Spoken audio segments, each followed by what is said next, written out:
صحیح بخاری میں حدیث ہے جی میں کان بن جاتا ہوں، میں ہاتھ بن جاتا ہوں، میں پاؤں بن جاتا ہوں. پوری تصوف اس کے اوپر کھڑی ہوئی ہے، اور وہ اس لیے کہ یہ بھی آدھی حدیث پیش کرتے ہیں، پوری تو ان کی موت ہے. یہ صحیح بخاری میں حدیث ہے، نبی علیہ السلام نے فرمایا، حدیث قدسی ہے کہ اللہ تعالیٰ فرماتا ہے جس نے میرے ولی کے ساتھ دشمنی کی میرا اس کے خلاف اعلان جنگ ہے. اب ولی سے آپ کو انڈیا پاکستان کے ولی نہیں، یہ ولی اللہ کی بات ہو رہی ہے، جو اللہ کی عبادت کرتے تھے. جو اپنی عبادت کرواتے ہیں نا وہ اللہ کے ولی نہیں ہیں، ان سے اعلان جنگ ہے میرا. صحابہ اہل بیت ان کے پیٹرن پہ چلنے والے وہ امام جنہوں نے ان کی تعلیمات ہم تک پہنچائی، اعلان جنگ ہے. اور میرا بندہ میرا قرب کسی چیز سے حاصل نہیں کر سکتا جو فرائض میں پابندی سے حاصل کرتا ہے. پہلی چیز فرض ہے، پھر نوافل کے ذریعے میرا اتنا قرب حاصل کرتا ہے کہ میں اس کے کان بن جاتا ہوں جس سے وہ سنتا ہے، میں اس کے ہاتھ بن جاتا ہوں جس سے وہ پکڑتا ہے، میں اس کی آنکھیں بن جاتا ہوں جس سے وہ دیکھتا ہے، میں اس کے پاؤں بن جاتا ہوں جس سے وہ چلتا ہے. بس اتنا کر کے وہ کہتے ہیں جس کے ہاتھ اللہ کے ہاتھ بن جائیں پھر ایتھوں اوتھے نہیں پہنچن گے، اے ابو کو رزلٹ کر لیندے نے. اور یہ عربی کے محاورے میں بات ہو رہی ہے، یعنی اس کا اوڑھنا بچھونا میں بن جاتا ہوں، یعنی میں اسے اسپیشل پروٹیکشن دے دیتا ہوں. ایک بار جب وہ کوشش کرتا ہے پھر اس کے ہاتھ پاؤں کان آنکھیں میری اطاعت میں ہی اٹھتی ہیں. وہ کہتے ہیں جی یہ تو وہ پہلے ہی کر رہا تھا تبھی اس کو انعام ملا. پھر انعام کیا ہوا؟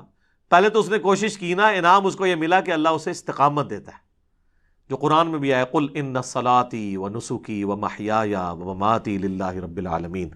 اے نبی تم فرماؤ بے شک میری نماز، میری قربانی، میرا جینا، میرا مرنا سب اللہ کے لیے. اچھا اس حدیث کا اگلا حصہ نہیں پڑھتے، اگلے الفاظ ہیں کہ جب وہ مجھ سے کوئی دعا کرتا ہے میں دعا قبول کرتا ہوں، اور جب مجھ سے پناہ طلب کرتا ہے اپنے دشمن کے اگینسٹ تو میں اسے پناہ عطا کرتا ہوں. تو میرے بھائی جس کا ہاتھ اللہ خود بن چکا ہے وہ دشمن کی گیچی خود کیوں نہیں مروڑ دیتا؟ اللہ سے کیوں مانگ رہا ہے؟ اس لیے کہ کوئی نہیں ایسے کر سکتا، اللہ ہی سے مانگنا ہے. ورنہ وہ کہتے ہیں ہاتھ بن گیا پاؤں بن گیا تو اب وہ جو مرضی کرے. اور ویسے آپ کو شرم نہیں آتی کہ اللہ کا پاؤں کوئی بنے گا؟ اس کا فزیکل معنی آپ لیں گے کہ اللہ کسی بزرگ کا پاؤں ہے تو پھر آپ پہ 295C لگے گی. آپ اس پیغمبر کی بھی توہین کریں گے اور اللہ کی بھی. تو یہ بات ہو رہی ہے محاورتاً، اور آگے الفاظ حدیث کی اس کی حفاظت کر رہے ہیں. لہٰذا یہاں سے دھوکہ دینا بند کریں. اور اس کو سپورٹیو حدیث ہے بخاری مسلم دونوں میں، اما عائشہ کہتی ہیں جب بادل نظر آتے نا اور آندھی چلتی تو ہم لوگ خوش ہوتے کہ بارش آئے گی، اور حضور صلی اللہ علیہ وسلم کے مبارک چہرے پر پریشانی کے آثار آ جاتے ہیں. تو میں کہتی اللہ کے نبی لوگ تو خوش ہو رہے ہیں بارش آئے گی اور آپ پریشان ہو رہے ہیں. تو آپ فرمایا کرتے اے عائشہ مجھے کیا پتا کہ ان بادلوں سے آگ برسے گی یا بارش کا پانی. تو کسی نے نہیں کہا یا رسول اللہ آپ کو نہیں پتا ہے بارش کا پانی برستا ہے. لیکن حضور کا یقین اللہ پہ دیکھیں.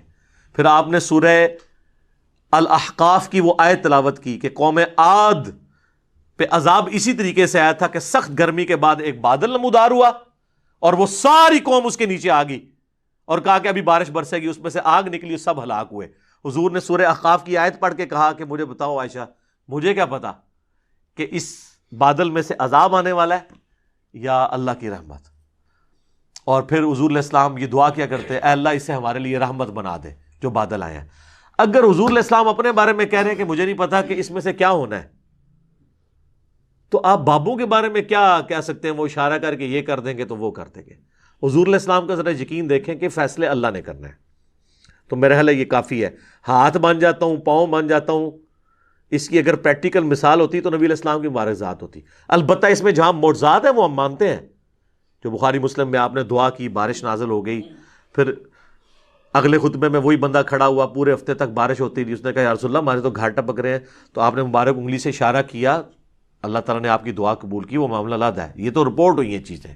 آپ جو بابوں کے بارے میں سٹوریاں بتا رہے ہیں وہ کوئی رپورٹ نہیں ہوئی ہیں، سب جعلی ہیں. اور اگر آپ کہتے ہیں اصلی ہے تو کر کے بتاتے سر. اے کوڑا تھا اے میدان.